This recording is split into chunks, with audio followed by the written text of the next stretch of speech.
देशाचे पंतप्रधान माननीय नरेंद्र मोदीजी आणि वित्तमंत्री श्रीमती निर्मला सीतारामनजी यांचे मी मनापासून आभार मानतो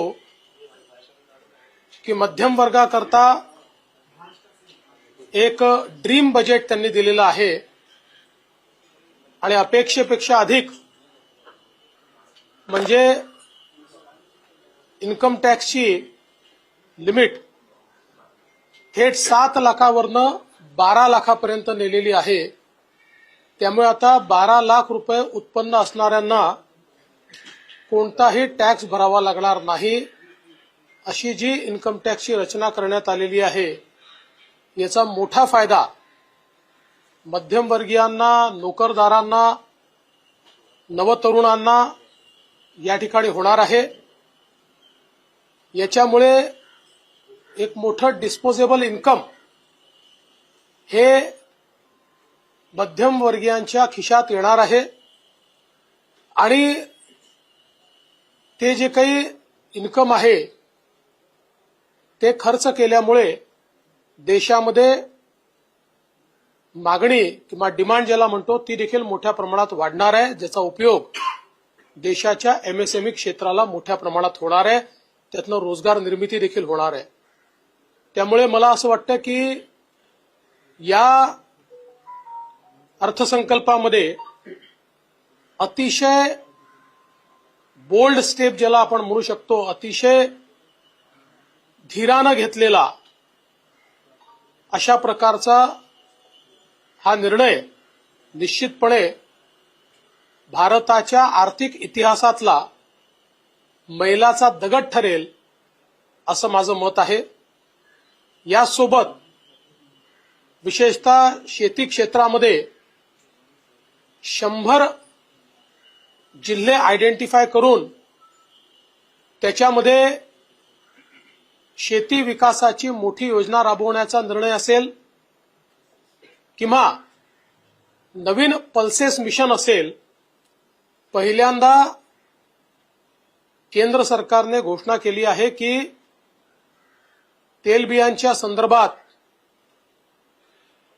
जी काही व्हॅल्यू चेन तयार होईल त्याच्यामध्ये 100% खरेदी केंद्र सरकार करणार आहे आणि हमीभावाने करणार आहे। त्यामुळे निश्चितच शेतकऱ्यांना अधिक उत्पादन मिळण्याकरता, अधिक पैसे मिळण्याकरता त्याचा एक मोठा फायदा होणार आहे। मासेमारी करणाऱ्यांकरता देखील जी काही क्रेडिट लिमिट 3 लाखाची होती ती 5 लाख बिनव्याजी करण्यात आलेली आहे, ज्याचा फायदा मोठ्या प्रमाणात होईल। आणि शेती क्षेत्रामध्ये खूप मोठ्या प्रमाणात विविध प्रकारची गुंतवणूक देखील सरकारने घोषित केलेली आहे। यासोबत एमएसएमईच्या क्षेत्रामध्ये विशेषतः जे काही क्रेडिट एनहान्समेंट असेल, लिमिट वाढवणं असेल, यामुळे एमएसएमईच्या क्षेत्राला सर्वाधिक फायदा होईल। आपल्या एकूण उत्पादन क्षेत्राच्या 36% एमएसएमईचं क्षेत्र पण सर्वाधिक रोजगार देणारं क्षेत्र असल्यामुळे त्याचा विशेष फायदा होणार आहे। आणि सर्वात महत्त्वाचं महाराष्ट्राकरता, कारण आता महाराष्ट्र हे देशाचं स्टार्टअप कॅपिटल झालेलं आहे आणि स्टार्टअपमधनं सर्वाधिक रोजगाराची निर्मिती होते आहे।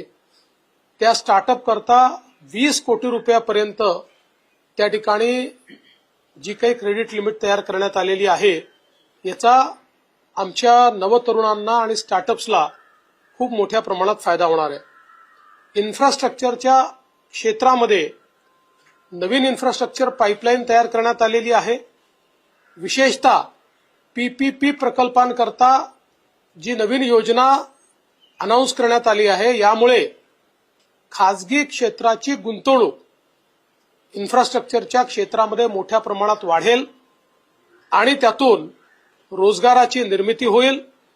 त्यासोबत ॲसेट मॉनिटायझेशनचं नवीन फ्रेमवर्क आहे, त्यामुळे निश्चितपणे ज्या ॲसेटमध्ये गुंतवणूक केली आहे त्यातनं पैसा रिअलाइज होणं आणि तो दुसरीकडे डिप्लॉय करणं याला एक मोठी चालना मिळणार आहे.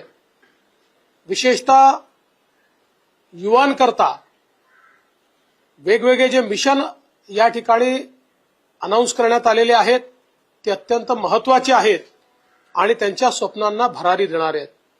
खरं म्हणजे आपण जर बघितलं तर 21व्या शतकातला हा अर्थसंकल्प विकसित भारताचा अर्थसंकल्प आहे. भारताला गतीने पुढे नेणारा अर्थसंकल्प आहे आणि भारत हा प्रगल्भ अर्थव्यवस्थेकडे चाललेला आहे आणि त्याचसोबत सर्वसमावेशक अर्थव्यवस्थेकडे चाललेला आहे. या दोन्ही गोष्टी या अर्थसंकल्पातनं आपल्याला पाहायला मिळतात. हे अतिशय चांगलं काम केल्याबद्दल देशाचे प्रधानमंत्री माननीय मोदीजी आणि सन्माननीय निर्मलाजी यांचे मी मनापासून आभार मानतो, अभिनंदन करतो. हिंदी में सर.